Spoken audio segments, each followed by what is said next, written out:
All right, guys. Hey, it's Liam of Hydrisney Here. We're back with another episode of the podcast. Today, we have a follow-up with our Infection Hub boys. We have Eagle Precursor, or Jordan. We'll let you give you a bit of an overview of yourself. Why don't you introduce yourself?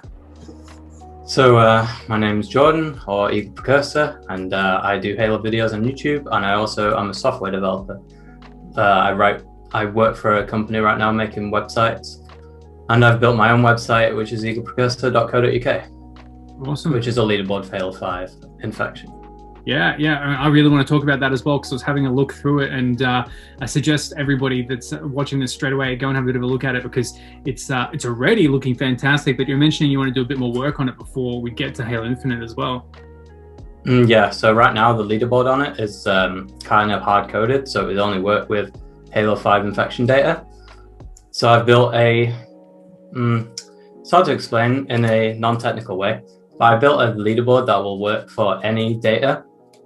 So I can make a leaderboard for Halo Infinite, any other game maybe, and anything within Infinite. So infection stats, as well as like infection records and anything else really. Like even if there was like some tourney integration, I could do like a tourney leaderboard or something like that. Like it's going to be incredibly powerful, and that's basically why it's taken so long. Yeah, that's awesome. So, and when did you start it? You said around 2018, was it? Yeah, there was a bit of a learning process, because to be fair, like a lot of the time in uni, like at the very start of uni, a lot of people say like that they know a lot more than they do. Like I knew that I wasn't like amazing at web development, but I thought I was a little bit better than I was. So I've spent like a long time actually trying to figure out what the heck I was meant to do. I think I've got a pretty decent idea now. So there was a lot of me like repeating stuff, iterating over the same ideas, and just finding out like this is how I actually want to do this. And now it looks really good. Yeah, awesome. And okay, give me a bit more of an overview of the gaming side of things for yourself. When did you first start playing games? And has it always been Halo? Or did you start with something else when you were younger? I started with Sonic, which is Sonic 2 on Sega Mega Drive, or Genesis in the US. Loved it because, I don't know, I was like probably maybe 8 or 7. I was so young that I didn't even know anything about it. I just went to school and was like, who's that guy in the vehicle at the end of the first level? And someone told me, and I can't even remember if I ever got past the second or third level in it, because it was pretty hard. But yeah, I started with that. There are a few other games on the Mega Drive, but I didn't even know that you could buy games for it. We got 6 that came with it, and I thought that was it. Yeah. So yeah, then it was like Mario on DS, Super Mario. Then we had a Wii for a bit, but then I went round to my friend's house in like 2010, played Halo 3, and anyone watching who plays Halo 3 will have to forgive me because I have no idea what the map's called. But you know that one where it's sort of like a square and you can go around the outside and inside, and like outside of it, you kind of look towards like a pelican or something. I'm not too sure. But basically, we just played that in Forge and put loads of fusion coils and tried to drive into them to make the biggest explosion. Yeah. And then went round Tears on Christmas again, 2010. And he got Halo Reach, and it was like ridiculously, the Forge was like ridiculously better. And we just spent like all night making bases and like sniping each other across the map. And I was like, yeah, I want to get an Xbox as well. So I got one, I think March 2011, and just played from then on. Wow, awesome. And well, you're most known for the infection scene and for the work that you've done with your YouTube channel.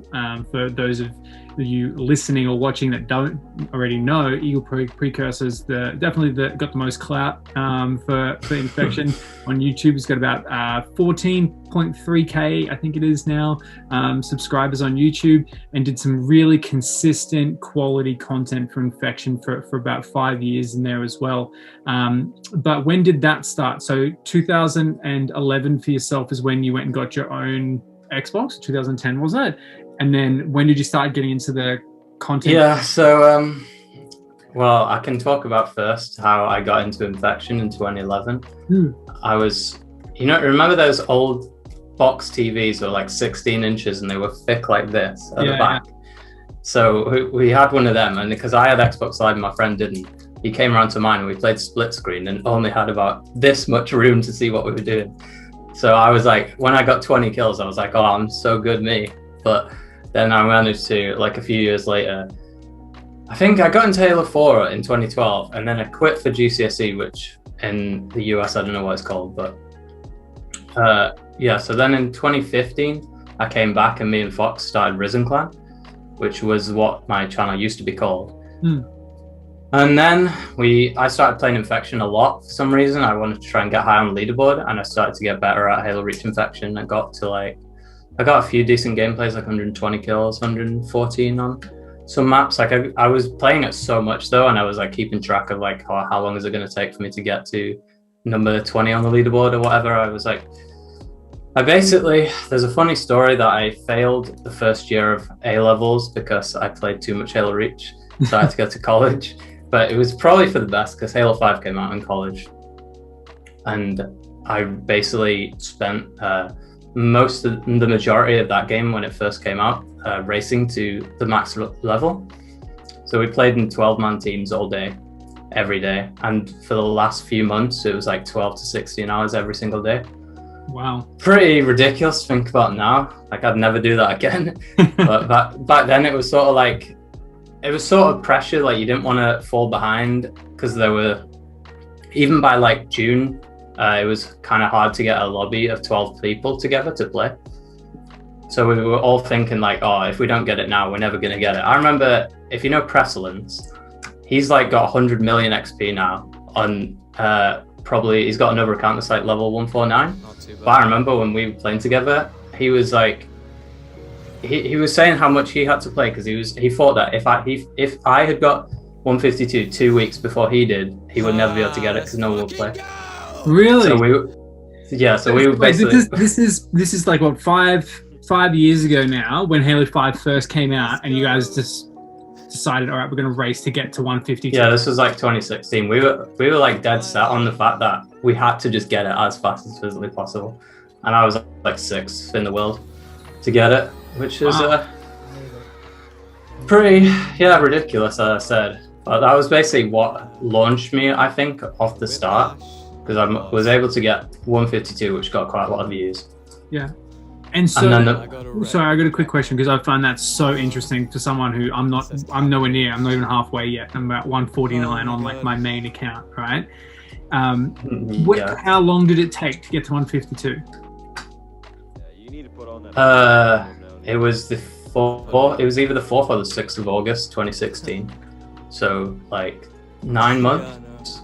So 9 months of playing like 12 hours a day, maybe more in the end there.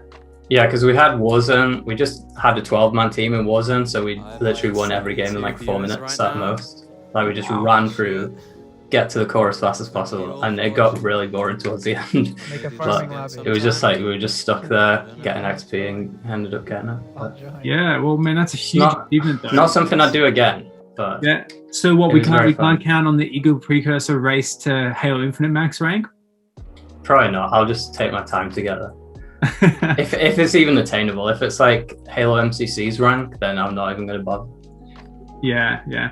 I think it's kind of a double-edged sword. Like, it's good to have a max level that's like really kind of inconceivable to get to because you know someone's going to get there. But at the same time, when you get to that point where it's just like obscene, so many people are like, wow, I'm not even going to really grind for it. And I remember grinding for the max rank in Halo Reach, and all I was doing was playing multi-team the entire time, and that took so long, you know. But when I finally got there, I was stoked. But I've just recently said that I'm going to get to 152 while riding an exercise bike. So I'm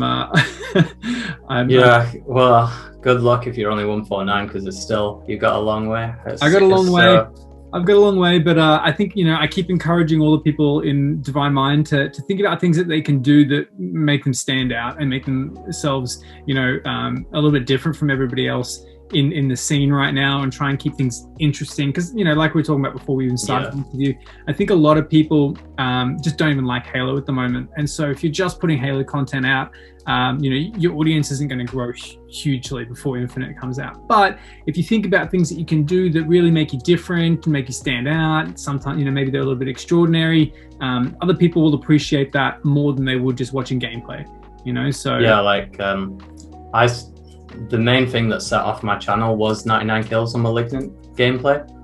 But if you look at I've had a few screenshots of it, but if you looked at all the other videos around that, it wasn't as if they all got like 5,000 views as well. They only got like 100, 200, 300 like that.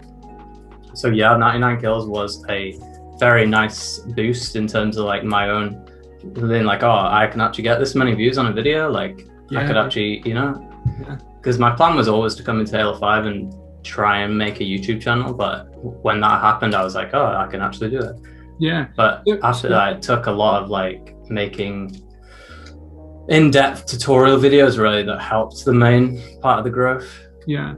Well, give me the timeline of that. So you got to 152. Where was the YouTube channel at in August? So like, if you say, did you start the YouTube channel pretty much at the start of Halo 5? No, the YouTube channel was Risen Clan that I changed, which was in Halo Reach 2015. And in Halo 5, I barely even uploaded to it at first. Yeah. Because was doing too much of the grind with the people. Like I really should have streamed back then, but I don't think I even had a PC to do it. So like always think about hindsight, you could have done this, but I doubt it would have even been that entertaining. But yeah, in August, it wasn't, oh no, it was May that, was it May? I can't remember. Yeah, it was May that I got 99 kills. So even though I had got that, an infection, I still was playing Warzone mostly. And so you got that 99 kills while it was still, what was the team name? Team Risen? Risen Clan. But by then I changed it to Triple Cap, which was the name of our Spartan company. Okay. And then I changed it again to Eagle Precursor in like October. Okay. But so that was still at the start, and that was the first kind of, while it was the clan, that was when you hit like you had your first video that kind of got more views and you went, okay, this is exciting. I feel like I can keep doing this. Yeah. Basically just that May one, because on my graph it was like flatline and then it just went up like that. And I was like, oh, what the heck? That's kind of cool. Yeah, awesome. And then what was next after that? Was, you said you made some tutorial videos, and like, where was that? So that first jump went to what, 5,000 views, from a few hundred to 5,000? Yeah, around about. That video had like, it got probably like 30 to 40,000 views quickly, and then the rest is just accumulated over time, like a few views every day, you know, that kind of thing. Yeah. But the main thing was that me and Spooks at the time were racing to try and get 100 kills in the infection, because back then there was no real competition in terms like, these days everyone tries really hard, but back then there wasn't much of that. So we were just like, oh, who can get to 100 kills first? And we got beat. We got beat by who's now called Jerks, but back then was called Faulty Minds. And that was a good opportunity for me to try and beat it again and be like, oh, look at me, I'm still like the best because I can beat it instantly. And I got really lucky because I did. I beat it in the weekend and got 121, which was the next high kill game that I got, and I got a lot of views on. Yeah. And then 2017 spent doing the strategy guides. Well, that was going to be the question I was going to ask, because I have no knowledge on infection whatsoever. I've played it a few times. It's actually going to be one of my goals for the 152 grind. I thought I'd put a few goals like along the way to try and hit, and getting an infection hub Killionaire is one of them, because I haven't got an infection Killionaire yet. That'd be kind of cool. But what do you think is, like, when you were going through and setting these goals of like, okay, 100 kills in one game, that type of thing, what was the strategy behind it? Did you have like a map that you know it needed to be, or was it, you know, just hoping for the right game, the right players? Yeah, kind of. It was just like, so we basically just thought about the best maps we could get, how much time we would need to be last man for, and if we could actually get it. And it really did take a while because we were on main accounts. And most of the time you would match like really good players, so you had to wait for that opportunity where it was a little bit easier. Yeah, fair enough. And what was the feeling when you finally got it? 1-2-1. I'm pretty sure I screamed after 1-2-1, like a little bit, but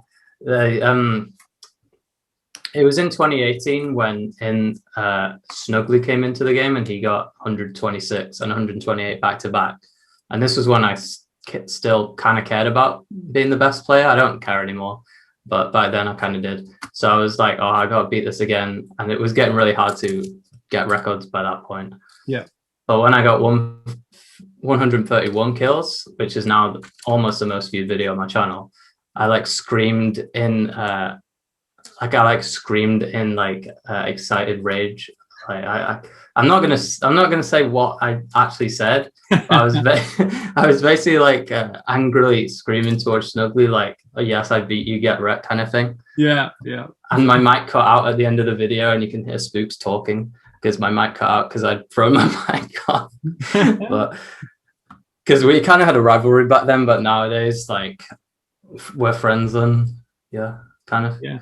It was funny back then to me. But awesome. Well, I'm going to put that clip in here for everyone to watch, because at least the end of that video, is that something that we can access? Not me screaming because my mic cut out, but you can hear when my mic did cut out and Spooks started talking. Yeah. Well, we'll try and put that in here for people to see the end of it when you hit that, because I think that'd be a really cool thing, like cool reference for the content that you were putting out at the time as well. Yeah.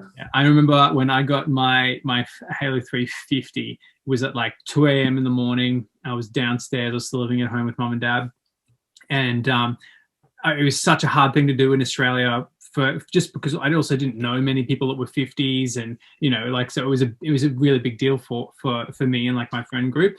And when I finally did it, I did it on my main account, which I learned to play Halo on. And I stood up and I threw my controller at the ground and I just yelled at the top of my lungs and was just like, oh, I'm like free. I don't have to do this anymore. And my dad came running down the stairs and opened the door, and he was like, I swear, if you yell one more time, I'll take the Xbox out. Yeah, I had that as well. I think I remember, like, I used to get really angry at Halo, and it's the main reason I stopped playing now. But like must have been 2014, I was getting so mad at it, and it was like 3 a.m. I screamed. I just remember my dad coming downstairs being like, what the hell are you just still doing up? Get off. Yeah. And then when I got 152, I screamed, that clip is available. And he then later on I went to dinner and he was like, I heard you screaming at the game. At least it was positive this time. Yeah, at least it was an improvement. Actually, yeah.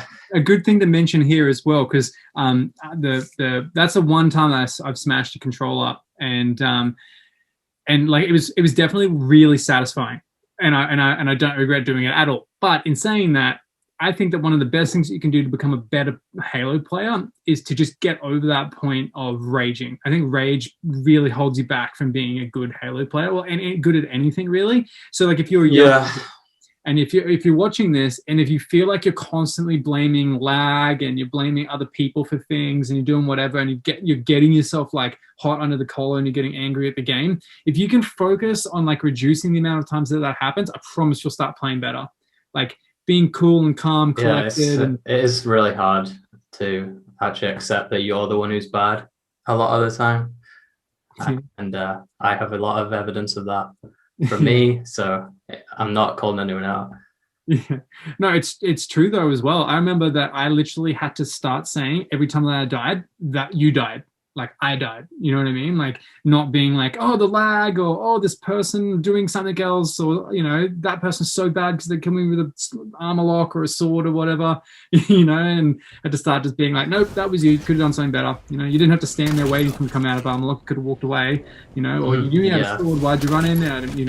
And as soon as those things start happening, people start getting much better at the game as well. But okay, so you've done the YouTube stuff up until that point. You've hit 152, hit number of world records, and highest kills and that type of thing. What's your like most proud achievement that you've done since you've been kind of playing Halo? Probably 152 and 131 kills, and kind of I'm not sure.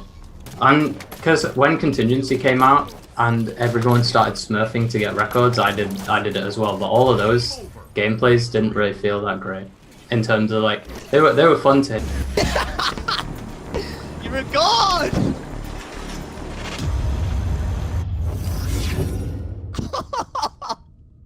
Aetners! What are you? Oh my god! What the hell? Yeah, sure, but I didn't work like months and months to get them, because when you go on a Smurf, you can get a gameplay basically for free because everyone's like bronze level, so you can get like 150 kills, and it's like, oh, it's cool, I guess. But then if you get 130 on a main account where basically every game apart from that is against like the hardest people, it feels like way more satisfying. Yeah. So for people that don't understand, what is smurfing in Infection? Basically just creating a new account, and because you're level 1 at first, you match against like the lowest tier players, and it used to work so that for a while it would stay that way, but I'm pretty sure they tried to patch it so that if you get like a 40 or 50 kill game your first game, you'll then start to match sweats. But somehow if you get like 80 or 90 kills your first game, you'll not, and you'll keep matching noobs, which makes no sense, but it is a thing. It makes no sense, but they probably have like a cap of like what they expect people to be able to hit in the first game, and then people got over it and they didn't patch it. But I don't know. Yeah. And what's the current world record for most kills in an Infection game? I think like 300 and something on contingency. I gave up on caring about the record scene a long time ago. Yeah. And is that because it's now majority are Smurfs and they've got other people in the game with them, helping them and that type of thing, or? Just because it's all about perfect optimization now, rather than just like, I'm not sure. It's hard to say, but like when you're on a Smurf, because the game's easy and you can get a high kill game, it's all about being perfect. So you get like the maximum amount of time. You don't miss a single shot. And for me, that's not like what I want to do. It's sort of like that reminds me of speedrunning, where people have to get like everything frame perfect, and it's like I don't want to go there. I just want to get like something that's really good but not like perfect, you know? Yeah. And so part of the YouTube channel is putting out like Infection montages and stuff of your own gameplay. How many montages do you reckon you put out? Less than 10. Yeah. I made my final montage in 2018 because I thought that Infinite would come out in 2018, and it didn't. And now I can't really make another one because that was the final montage. But no, you definitely can. Call it a resurgence or something, and make another one. But that was a really fun montage to edit. That one actually was supposed to be Eagle and Spook's Dualtage #2, but after a while, I just made it my own montage, and it took like a year to edit, mainly because I was just lazy and couldn't be bothered finishing it, which is how I was, to be honest, in 2018. Yeah. But once I finally got it out, it was pretty well received. And I really liked making it. And what's your favorite montage that you've released? That one, definitely. Eagle's Legacy, it's called. Eagle's Legacy. Awesome. What's the standout for it? Are there clips in there that are just more special to you, or? Yeah, the editing, the song, and the clips were the main thing that made it for me. Yeah. And because in 2018 I made a new account where I try to get to like #1 on the leaderboard with the best win rate possible. Yeah, I have about 4,000 games on that account with an 83% win rate. Wow. I think it's gone down a bit now, but that was like the best win rate out of everyone. Yeah, by miles. So I showed off that in the montage a little bit, and then I got a really good clip on that account where I like went out of bounds and hit like 5 headshots in a row just by like going from each side, and it was like pretty cool. Yeah, awesome. Is that something that we can put in here as well for people to see? Yeah. Awesome, man. I want to do that because the amount of awesome content you've got, it'd be great to show people a little bit here and there, and then encourage them to jump over and actually watch all of the videos in full as well. But that's cool. So yeah, so we've got world records, we've got awesome montages, you've got your race to 152. Is there any other achievements that you want to share? I'd have to kind of think, but in terms of like actual achievements, probably not that much. But in terms of good content that I liked to make and was really proud of, the strategy guides mostly, and like the infection challenges actually did pretty decently as well, even though that wasn't really the type of content I was intending necessarily to go into. They did pretty well, I thought. And so obviously you've worked pretty closely with the guys at Infection Hub as well. What's your history with Infection Hub? Used to own it with Fox Nami, and then we gave up on it, and then Kalel took it back over, and then I decided to leave it because I had like real life obligations with my job, so I didn't want to really be involved. Yeah. And are you happy with the stuff that they've done with it since you parted ways with it? Yeah, I think they've done like really good, to be honest. I wasn't expecting them to actually get this far this quick, because Halo 5 isn't that enjoyable to watch in my own opinion, but it's got quite a lot of support. Like the infection tournaments have got a lot of support. Yeah, definitely. Do you think there's anything that they could be doing better, or is there anything you'd like to see more of from them?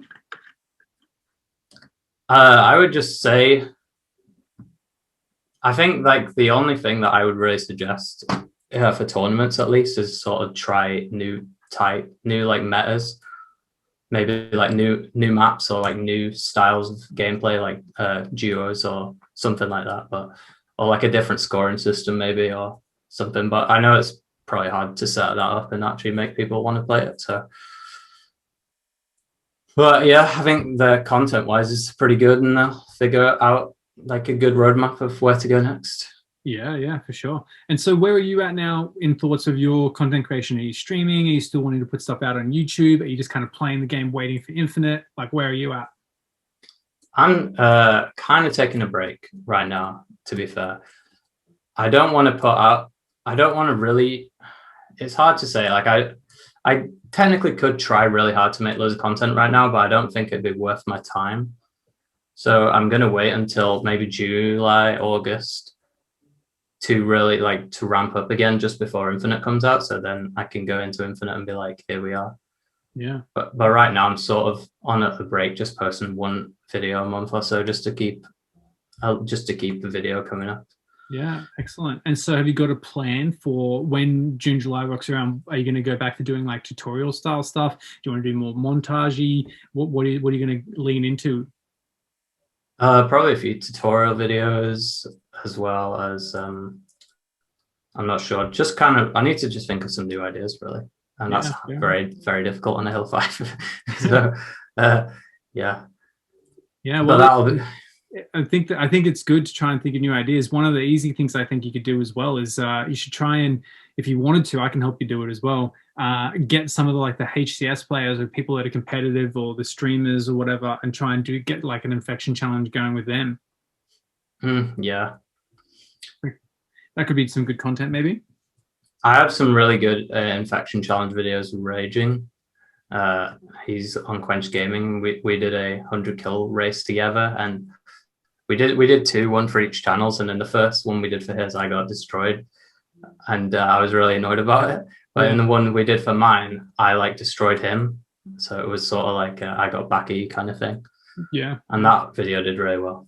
Yeah, awesome. So okay, so you got a bit of a plan that you're going to start putting out some more content leading into Infinite. What are you going to be doing to prepare for Infinite? Do you think you play more Halo 5, more MCC? What do you think's the game to kind of play more of leading into it? Not really sure. We got to see more gameplay, really, but I'd probably like to avoid playing too much Halo 5 before Infinite comes out. Yeah, because you want to come in fresh. Yeah, I'd like to actually want to play. I think if I played Halo 5 nonstop for a month before Infinite came out, I'd be so exhausted that I wouldn't even want to play Infinite. Yeah, so fair enough. Yeah, I might just play Reach and on MCC. And so is Reach your favorite Halo? On MCC, yeah. I guess Halo 5 will be overall, but Reach is definitely up there in terms of these days. Reach will be better for me. Yeah, awesome. Okay, and coming into Infinite, what do you want to see the gameplay? Like, what do you want it to be like? Are you, no sprint? Do you want there to be sprint? What type of stuff do you want to see in Infinite? I want to see what. In Halo 5, when Warzone came out, it was completely like a brand new thing. Like I've never seen anything like it before. So that was basically what I want for Infinite as well, like something completely brand new. Because I would like to play Infection on it, but not completely. I'd rather there be something brand new that I could play and enjoy. Yeah, so maybe something like a Warzone, or do you want something more like a Battle Royale kind of thing, or? I don't like Battle Royale anymore. Yeah. I think the best thing for me would be a sort of game type that's so big that it can't snowball, and that because Warzone, when you played, if you are playing a game of Warzone on your own and everyone's on their own, it can still kind of snowball, but it was really fun. And you could go for like high kill games. But then if you were against like a team of 12 and you're on your own, you're going to get destroyed. Yeah. So I'd like to see like a really big version of the game, like 32 player teams maybe. But you could never search in a 32 team. So you could have like, even if a 12 man was in there, they wouldn't necessarily be able to like completely control it. I see what you're saying, yeah. And it'd just be so big and fun that you could just like do your own thing, get loads of kills and maybe fight AI and stuff like that. Yeah, I love the idea of that as well. I think that open world kind of concept where you can, maybe there's like zones that you can go to that there's no combat zones, and like maybe that's where you can do. It's never going to happen with Halo, I don't think, but like where you could actually level up your weapon, you could add things to it, and then you could head back out into the battlefield, continue fighting people, fighting AI, controlling objectives, same kind of thing, like maybe having a faction and factions control certain areas of the map. Yeah, I think that type of stuff would be really cool. But is it realistic that Halo is going to do something like that? I don't necessarily think that. I think there's been a few leaked ideas, but I don't necessarily think they'll do anything like incredibly huge, just because it has to run on Xbox One as well. Yeah, which is stupid, I think. But hey. Yeah, I mean, we've got a brand new console, but I mean, the rate that it's getting out there, still half the population is not going to even have an Xbox, a brand new Xbox by the time. I don't have it. I wanted to buy a PC, but they don't have the graphics cards yet. Yeah.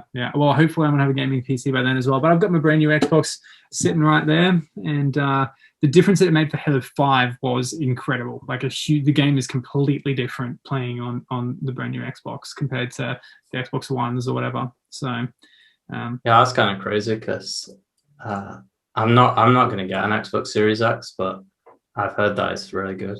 Yeah, it's made a really big difference. I'm looking into trying to get one for one of our players, but it's just been so hard because there's absolutely no stock, and the second that there's stock, it's gone again. Yeah, it's instantly out. Yeah, I don't understand how it's happened. I can't even be bothered keeping up with stock for graphics cards because I know it'll just be gone. I'm just going to wait. There's so much demand, which is so crazy. Okay, the other thing I wanted to really have a chat with you about is you've got new kids coming in that want to start creating content, doing stuff like what you've done. What is your suggestion for them? Like, what would you suggest they do to start their YouTube channel or get their content out there so that they can grow to the point that you're at? Just try good ideas. Don't stick to the same thing, but also be positive in the community. Don't don't trash talk on other people, or don't try and proclaim that you're better than other people. Just be neutral and make good content, and over time you'll grow. Yeah, and so the effort in. And so what's the key though? Were you doing anything special, or would you linking it to people, sending it, posting it into other places? Was anything like that, or is it just a matter of staying fairly consistent, hoping that the content you're putting out is really quality, and then like with your Malignant gameplay or whatever it was, the 99 kills, did you do anything different for that? Or was that something that just went out? Obviously, the people that saw it loved it, shared it, and then it just blew up. Yeah, that was sort of like a edge case. I didn't really know too much about YouTube at that point, but of course I'm not a massive YouTuber right now. But I think the best thing to aim for is not having a viral video straight away, because you need an audience. You want to build up an audience over time, and then when you have an audience, your viral video is going to be way bigger than it ever could have been before, and the chance of you having more in the future is higher as well. Yeah. Okay, so a good, that's a kind of a good way of looking at it. So you'd suggest to people just to be putting out content, building their audience, and kind of sharing it with people that they think are going to get value out of what they're watching, and let it kind of compile over time, and then the right video at the right time will get the right views, and it should snowball. Is that what you reckon? Yeah, and you have to be unique as well. Like for Halo 5 at least, gameplays work for me off the bat, and they still kind of work because I have that audience in place. But Halo 5 gameplays now don't work because everyone's already seen it like a million times. So you need to be unique with content that you make. Yeah, so a little bit different, maybe interviewing really important people through the community or something. Yeah, and the thing is as well, like the more unique content that you make, the more it actually drives people to you, because they're like, oh, this is something I haven't seen before. I want to see more from this guy. Yeah, of course. Well, I mean, that was the thing that I found when I was talking to the Infection Hub guys. I just kept hearing your name, and that's why I was like, okay, I've got to talk to this guy, because he seems to be like the center of infection for globally. Everything seems kind of stems from what you've done with your YouTube channel, and you've been a really big part in obviously creating the community as well. So.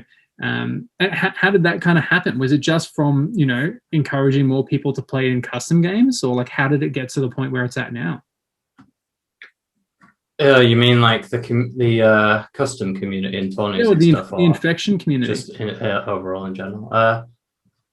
In general, probably just because I think it was just because a lot of people considered me the best player for a bit, and that as well as a YouTube channel was able to drive a bit of community off the start. Yeah, and then so again, it's just building it over time. Yeah, pretty much. These days, I think a lot more people are involved because of the custom games that people play, so they get to interact with each other a lot more, which is good. Yeah, definitely. Well, I think that's all fantastic. Is there anything that you want to specifically see with Infection in Halo Infinite? I just like it to be more casual. It's hard to say because I do like to watch the Infection tournaments, but I don't want to be a part of them myself, really, because they are fun, and if I wanted to, I could probably do decent in them. But for me, it's all about a casual experience. Getting high kills is kind of like not that casual, but overall, it's like just a casual experience. I just want to play and have fun, and if I get an opportunity, just try and get like a decently high score. But most of the time, I just want to relax and play. And a lot of the community now is hyper focused on being like the best possible. And yeah, I kind of did as well, but not too much anymore. I think it's gone too far, maybe. But yeah, at the same time, it's like the community's still alive, so that's a positive thing. Yeah, 100%. I saw a post the other day, I think it was on Twitter, that was saying, that there was a point where we switched from, like when I was younger, I see a 50, or I'd see someone that was the max rank in Call of Duty, or I'd see something like that, and I'd be like, wow, that person is a hectic, and I'd be trying to like add them, get them on my friends list. I wanted to play with them, right? Whereas now the views kind of switched, and people look at those players as go and take a shower, go outside, get some sunlight, and it's almost become a negative thing. I think it was a lot, but like that back then as well, though. I think social media has kind of increased the level of visibility of people being toxic like that, but it was definitely like that back in the day. But yeah, I see what you mean. A lot of people if you're like really good or play a lot, they'll just consider you like that you've wasted a lot of time. Yeah, exactly. Where I think, I think if you really want to take this type of thing seriously, it can be something that turns into, even if it's not going to be a main career, it can be something that can be a side income for you. It can be a really productive hobby where you're actually creating something like a brand around yourself, or something that you're passionate about. And I think everyone should be able to do that at some point. It gives you a little bit more passion, a little bit more purpose for what you're living for, rather than just getting out and going to work every day or that type of thing. So I'm looking forward to Halo Infinite coming out for that. I want to see who are the new people going to be, where's that content going to come from, what's it going to look like, I'm excited to watch new stuff from Infinite. I just really want to see what a game's like and if it's good. Yeah, yeah. Well, I mean, it has to be really, like, doesn't it? Because if it's Yeah. not, what's going to happen? It's just no one's going to play it. It's going to have a huge shitstorm of complaints and everything for a while. Population will completely die off, and then it'll be the final straw. You know, like Halo fans will just won't be the same. You know, if they get let down with Halo Infinite. So it just has to be good. There's no other way for it to be. You know, so I think it will be good. It's just a question of if it's like I want it to be like a Halo 3 in terms of how good it is, even though I don't like Halo 3 that much, but I know you know, I get a lot of hate for that. But when Halo 3 came out, it was the best game like out there, and it was so big, and like it was just like the biggest thing, and that's kind of what Infinite should be or should aim for, I think. Yeah, 100%. I'd love to see that. Yeah. Well, we'll have to wait and see because we can't tell the future, and unfortunately, I don't have any foresight into what they're doing creating the game. I watch and I read the blogs as much as I can to kind of get an understanding of stuff that they're talking about, and it sounds like they've got laser focus on some really small issues and how they're going to fix those things and make sure that they're really on top of them for when the game comes out. And it sounds like they've got a really good idea of wanting to continually update and upgrade the game with new features and making sure that the metas are changing and that type of thing. So that all sounds super positive. Halo 5 didn't really seem to have that same kind of energy around it before the game came out. Yeah, Halo 5 was sort of they tried a little bit off the start, but they kind of let it die, I think. They didn't really update it enough or put enough love into it. Yeah, for sure. I agree. And so for yourself, man, where can people find you? Do you want me to do you want people directed to your YouTube, to your Twitter? Where's the best place for people to see what you're doing and get in contact with you? Just YouTube, really. On my Instagram, I kind of have changed to a more personal Instagram, so I don't really post much to it. So mainly YouTube, and I suppose you can follow me on Twitter, but I don't really use it. and Twitch as well, but I'm not using that much at the moment. I'm going to get into that more in later in the year. Excellent. Well, guys, everyone watching this, I'm going to leave all of Jordan's links down below. So if you want to find him on YouTube, which I highly recommend looking through his content, especially if you like the Infection style gameplay, follow him on Twitch just so you can be prepared for when he is going live. I think it'd be awesome to watch someone as talented as him and someone that's got the ambition and dedication to grind a 152 in 9 months. I think that type of game is someone definitely you want to be watching on Twitch. And then we'll put the links down there to Twitter as well. Being a part of the conversation on Twitter is super important. And yeah, it'll just be a good way to kind of help everyone get a little bit more connected. So I'll leave all of the links to that down below. I've got a few questions that I love to finish off with just with everybody. But was there anything else you wanted to talk about before I ask you those? No, I don't think so.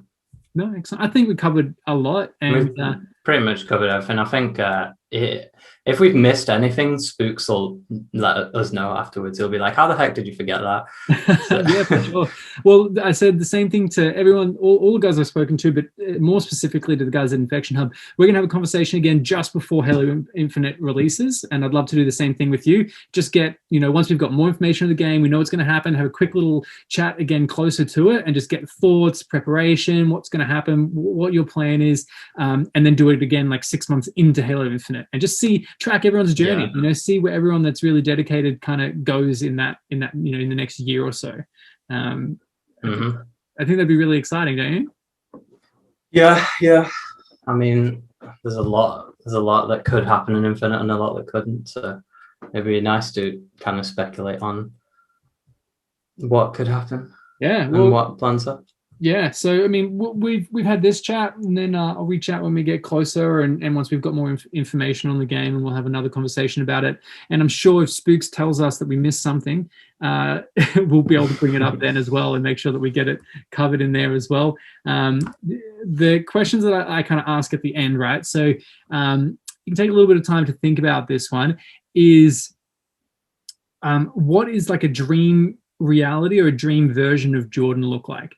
So if you went to 5-10 years in the future from now, you know, are you someone, do you want to work out more? Do you want to eat better? Do you want to, you know, travel more? Do you want to have a really nice house? Do you want to have a, you know, a wife and kids? Do you want to be doing the content creation stuff full time? Do you want to be starting a non-for-profit charity and supporting something? You know, like, have you got some big dreams or aspirations for what the perfect yeah, so this is I will talk about this, but this is just where I want to say that thing that I was talking about, where it's not necessarily a great idea to share dreams and aspirations that you might not be able to achieve, but let's go for it anyway. I want to move to New York. I want to live in New York City. I'm currently just live in England. I want to move there and become a software developer, and probably live in Manhattan. And that's a pretty big dream, but wow, I think it's possible. Yeah. And apart from that, I'd love to mainly be a software developer, and then on the side stream Halo Infinite and play it just as like a hobby rather than as my career. Yeah, man, that's fantastic. And in the future, I want to obviously live there, but I want to travel a lot as well. So I want to obviously explore America a lot more than I have done. Some place in Europe to go to, and there's some other places I'm not too sure. I actually do want to go to New Zealand and Australia, but they're so far away that I doubt I'd ever really do it. But maybe if I got like really rich or really lucky. Well, man, when I'm back there, you've got me and you've got Fred. He's the other owner of Divine Mind. We'll show you around if you ever want to come and do a little bit of a trip through Australia. I live on the Sunshine Coast. It's the most beautiful place that you can go in Australia, and I'll take you for a little bit of a up and down trip. I'm not sure really about the geography of it, but I know it's massive. Yeah, I mean, Australia, a lot of people get surprised when they go to Australia at how much there is there, and you know, our coastline is absolutely beautiful. But what I was going to ask you is, why New York? What kind of drives you want to go and live and work there? Because I went there and realized this was the place I wanted to live. That's basically it, you know. Yeah, was it because of the hustle and bustle of it? The atmosphere, really. Yeah. Just when you go there for the first time, it's ridiculous. It's just like completely, it's nothing like anything that I ever imagined. Like I knew it was, I've seen pictures of it obviously before then, so I was like, oh yeah, it's like a big place or whatever. But in my city in England, it was just one of the bigger cities, but it's not like London obviously is the biggest. And then all the others are kind of like medium sized. But we still have like almost 1 million people in the city I live in.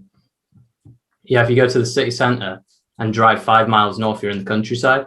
But if you're in Manhattan and you're in the like South Bank or whatever, I'm not exactly sure what the right name is.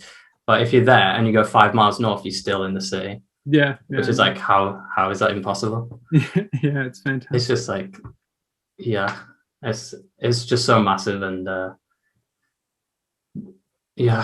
not really too much, but I just would really, it'd be so exciting.